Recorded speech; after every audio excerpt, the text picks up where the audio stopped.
本動画は12月27日より公開中の実写版ソニック・ザ・ヘッジホッグ最新作、ソニック、シャドウ、東京ミッションの内容や結末に触れるネタバレありの動画となっています。劇場での鑑賞をしてからの視聴を強く推奨いたします。以上を踏まえてお楽しみください。いい映画だった。むちゃくちゃ面白かった。めちゃくちゃ良かった。シャドウかっこいい。見終わってすぐだけどすでに次いつ見に行くかの計画立てちゃってる。すげえ面白かったしアクション最高だった。ファンサービスは大勢、脚本はガバガバだったな。シリーズで一番良かったな。バトルシーンもいいし決めが最高。日比谷の朝市の会。おっさん。家族連れで満員。最前列に空きがあるくらい、結構人気あるね。ソニックとシャドウが和解する流れとかは結構急に感じたし、もっと二人の絡みが見たかったな。でも BGM、戦闘シーンとソニックたちのモフモフ具合は最高だった。最後の展開とソニアドに OP オマージュは痺れた。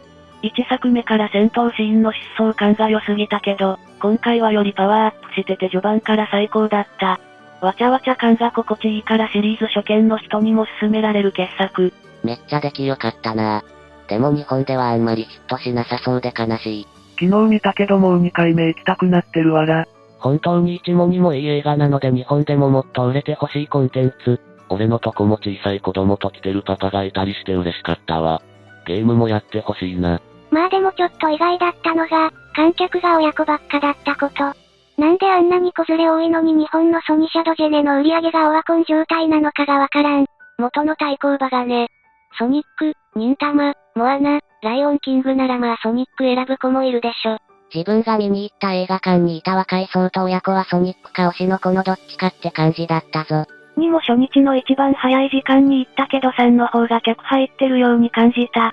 一番違ったのがお客の半分は子供かファミリーだった。オハスタ効果かな。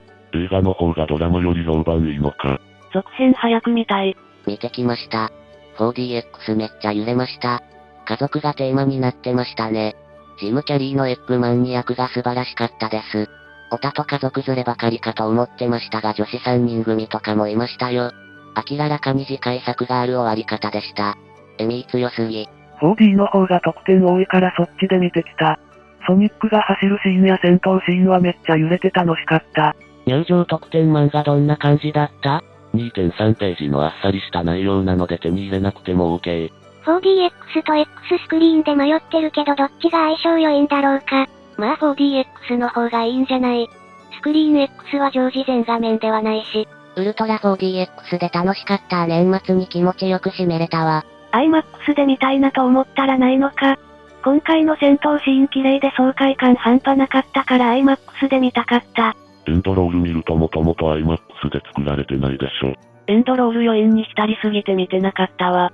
1.2 作目も IMAX で公開されてないから想定して作られてないんだね。あの CG 戦闘は映画でもトップクラスの綺麗さで惚れ惚れするわ。東京ミッションという割には日本のシーンあっという間に終わってしまったなわら。騙された。ロンドンミッションだったわ。途中から東京ミッションからロンドンミッションに変わってた。用があるある。放題で押されてた要素が言うほど出てこない。最初のステージ、って言ってたしな。個人的にはシティスケープ見たかった。スタックロールの途中からシティスケープっぽいフレーズが一瞬だけ聞こえたけど気のせいか？ Escape from the city は使われてたな。機内上映も機内食もないんじゃねえのセリフが聞けると思わなかったから爆上がりだった。アディオスは言って欲しかったけどまあ仕方ない。機内上映も機内食もない、とヘリから飛び降りたリレーの BGM にソニシャドの決めポーズとソニアドニを意識した作品だった。次回作も楽しみ。やっぱあれシティスケープ開始前のオマージュだよね。洋画にしては東京がほぼ忠実に書かれていたのは評価に値する。東京の走り抜けが予想以上に噛み合ってた。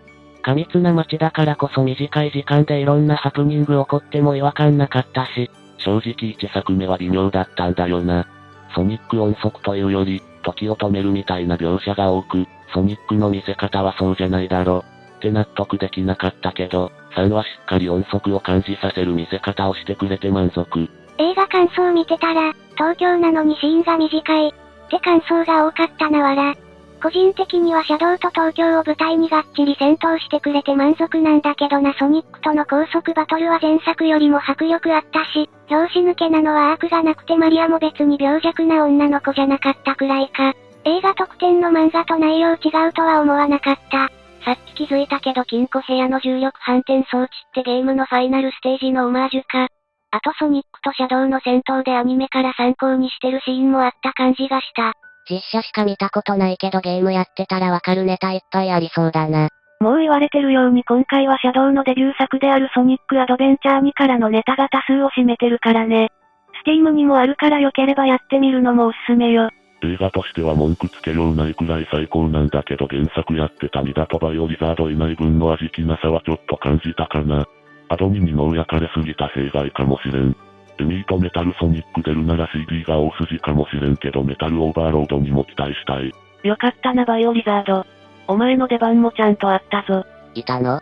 気づかなかった。一瞬だけど出たよ。結構特殊な出番だったけど。あえて言うならバイオリザード出て欲しかった。あれこそジェラルドの怨念みたいもんだったし、キアヌシャドウがネオになってた。このシャドウの今日キャラ感出しながら、カラフルなのが来たな。ってジョーク言ってるのいいね。森川智之の声わかんなくて事前情報調べてなかったから遊佐浩二と勘違いしてしまった。映画のキャストはゲーム版参考にして演技してるから。声低い時の遊佐みたいな声が出る森川。これ見てシャドウを気に入ったら新作のシャドウジェネレーションズを強くおすすめしたいけどムービーシリーズとは設定が結構異なるから予習必須になるのがね。ただ、シャドウの過去を絡めたこれまでを総決算する後日談としてはほぼ完璧にまとまったエピソードでシャドウがひたすらにかっこいいゲームだからぜひプレイしてほしい。面白かった。周りも結構笑ってた。ダブルキャリーの味付けが濃すぎてシャドウの印象が薄いというかおとなしかった。ナックルズ脅かしたりマリアとイチャイチャしたりかっこいいより可愛かった印象が残ってる。マリアといた時のシャドウ、クールでやんちゃな小動物みたいで可愛かったな。ダンスシーンも可愛くてゴチです。実写版ソニックのゲーム版シャドウっぽい要素に、大気圏再突入が追加されるとは。マリアちゃんが元気すぎる。映画のマリアは病気じゃなかったっぽい。誰も言及してないけど、結局マリアはなんであの軍の研究施設に顔パスで入れたり、専用の部屋用意されてるの？今回のマリアは病気設定一切ないから、なんでマリアがあそこにいるのかマジでわからん。マリアがあんな性格だからシャドウの良さも半減しちゃってるし、病気設定はなくさない方が良かったかもね。それは自分も思った。あの設定はシャドウとマリアの絆にも深く影響してるわけだし、マリアが研究室にいたのは単純におじいちゃん大好きだから一緒に暮らしてたんだなと脳内保管。顔パスで入れたのも、あのプロフェッサーのお孫さんなら。ってことなんじゃないのかな。アクションシーンが今回もとても良かった。シャドウの掘り下げ方もしっくりきたし満足。ジェラルド VS エッグマンが最後の最後までコメディチックで気になったのはある。エンタメとしては最高だったけどシャドウが改心する流れはやっぱ原作だな。そもそも50年前のプロジェクト抹消に関する GUN の縮小度がナーフされてるから、いまいちシャドウやジェラルドが人類への怒りに執着している乗り切れなかったところある。まあ今回説得役のエミーがいない代わりに同じ過ちをしたソニックとの対比を強調させては公式直伝の心療法で結びつける部分は良いと思った。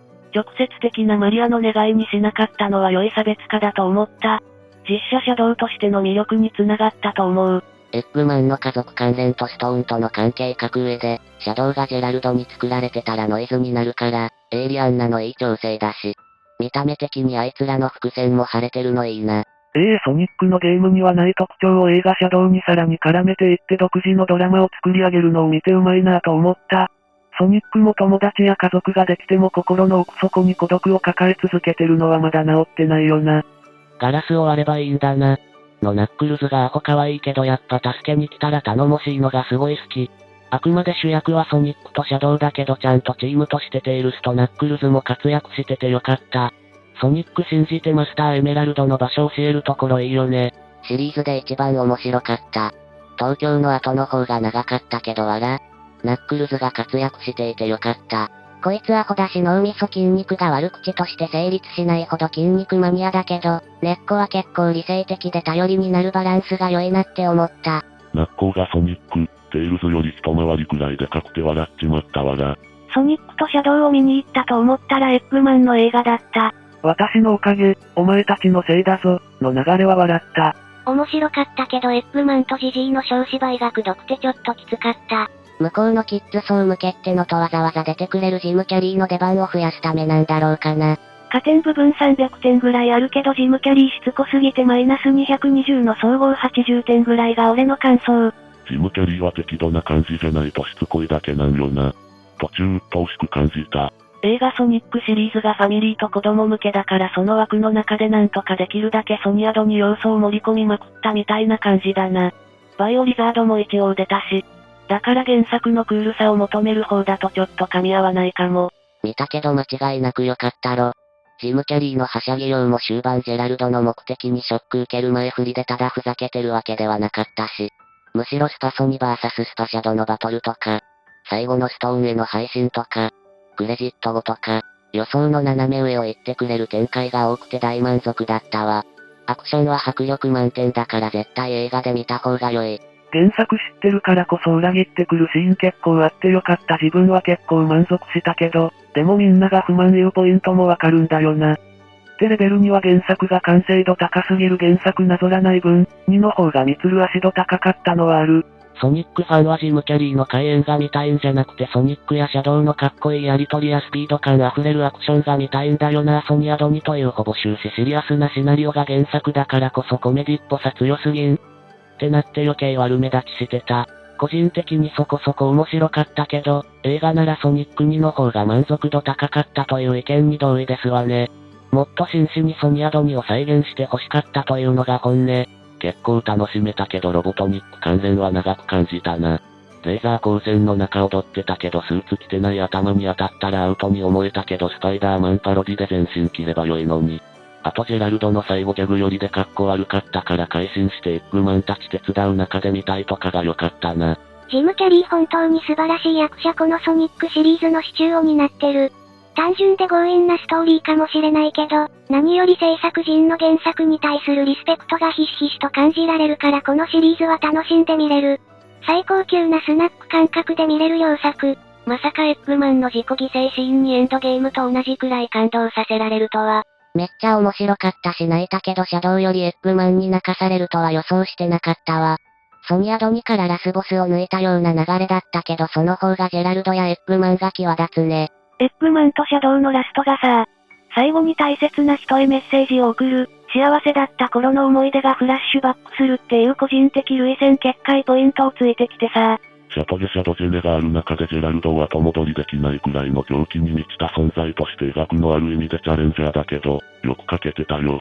ジェラルドの怖いところはマリアではないが孫であるエッグマンと出会って、孫と一緒に余生を過ごすか、じゃなくて、エッグマンを利用して孫を殺した奴らを皆殺しにしてやる。なのが、うまく言えないがエッグマンが自分の孫なのは理解してるけど孫だと思ってない感じがした。孫が可愛いのは子育てに責任を持たなくていい場合に限る、みたいなこと言ってたけど実際は自分が世話したマリアだけが可愛かったんだなぁと。原作と違って映画のロボトニックにはストーンっていう親友がいるのが救い。ジェラルドとエッグマンの悪党としての思想の違いを最後にちゃんと書いてくれたことに満足。そうそう、エッグマンが目指すのは支配だから滅亡なんてもってのほかって突っぱねるよな。と広報腕組み理解者にやけ面をかましてしまいました。思わず宿敵のソニックに愚痴ってしまうところや同じ科学者であるテイルスと協力するシーンも好き。なんで映画ではエッグマン呼びされないのか答えられるやついねえのか？腹立つな。アメコミ映画もヒーロー名で呼び合わないじゃん。そんなもんよ。アメリカの方では長いこと、エッグマン、呼びじゃなくて、ロボトニック、呼びだったからアメリカで映画作るってなったのでそっちに寄せなんじゃないの？推測だけど、今回は映画シリーズにあったいい要素も悪い要素もそれぞれ 120% 出力させたような内容だから1、2もノリはあんま好きじゃないけどまあまあ良かったよって人にとってこれがことさらに悪目立ちしすぎた拒絶反応から評価落としちゃってるとこはあるな。それまた逆もしかり。そもそも100分で原作なぞるのが無理なんだからその中でソニアドにやるならどうするかってお題で制作陣はベストを超えたものをお出ししてくれたと思う。映画は割と面白かったと思うけど、アドに超えてたところもあるしアド2のが優れてたところも多かったからどっちが100点って感じでもない感じ。とりあえず歌キャンセルしてまで場面転換してジムキャリーのシーン流すのだけは悪かったなとは思う。フル尺で聞きたかったな。ベースと思われるアドベンチャー2のストーリーだとむしろいつも以上にソニックが成熟した雰囲気の印象だったから割と子供っぽい映画版のソニックだと空気感変わるというか中盤以降のちょっと荒れてるシーンはまた違った味わいがあった。子供っぽいとは言うけど俺たちが原作ソニックのせいで15歳の精神性を過大評価してた節があるからな。トムを傷つけられた怒りでスーパー化するくだりは元ネタの超サイヤ人を意識した展開と言えるかもしれない。とてつもなく良かった。例の曲はかかるだけでテンション上がるわ。ちゃんとライブ&ラーンはちょっと流したな。ワンチャンあれ流れないかなって期待してたらダブルスーパー化から親の声より聞いた BGM 流れ始めて変な声でそうになったわ。アレンジ版だったけどあのイントロ聞こえてきておーってなったわ。贅沢言うとフルが聞きたかったけど一瞬とはいえ流れたのほんとよかったわ。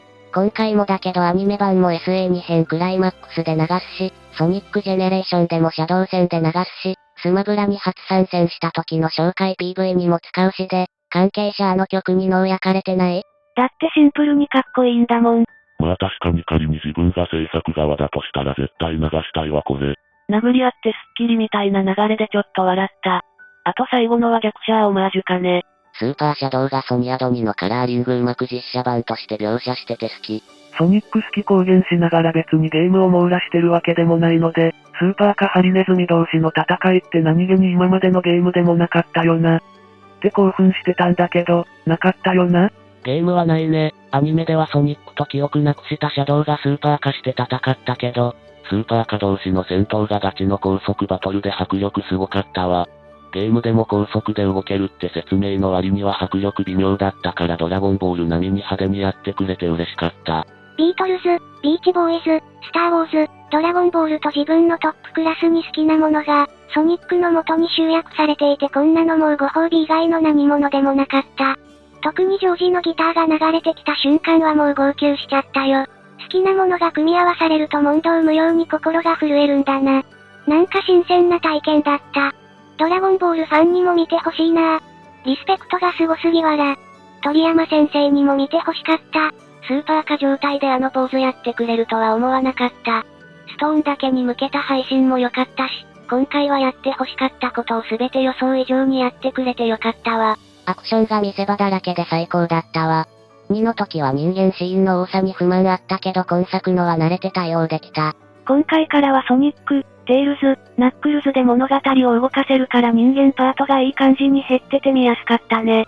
でも人間と協力しないと達成できないミッションだったり、ソニックの精神的支柱になってるのは変わらずトムなのがすげえ良かった。すべての人間にチャンスをって出た？出たら誰が言った？出てない。ソニックと話し合って復讐やめてた。ああ、ないのか残念。ちなみにこのシーン BGM の名前は、For all the people on that planet. つまり、BGM が言ってるのか、すごい。これさりげにリングがなくなったの結構やばいよね。エミーが持ってくれることを信じて。次回以降緊急脱出アイテムないのは緊張感出る。次回から被弾したら即アウトなソニックが始まる。あれリングは今の手持ちがラストってだけじゃないの？エンディング後のあれ見るに今度はヒーローズモチーフの話をやるんだろうか。今回よくチームって小強調してたし。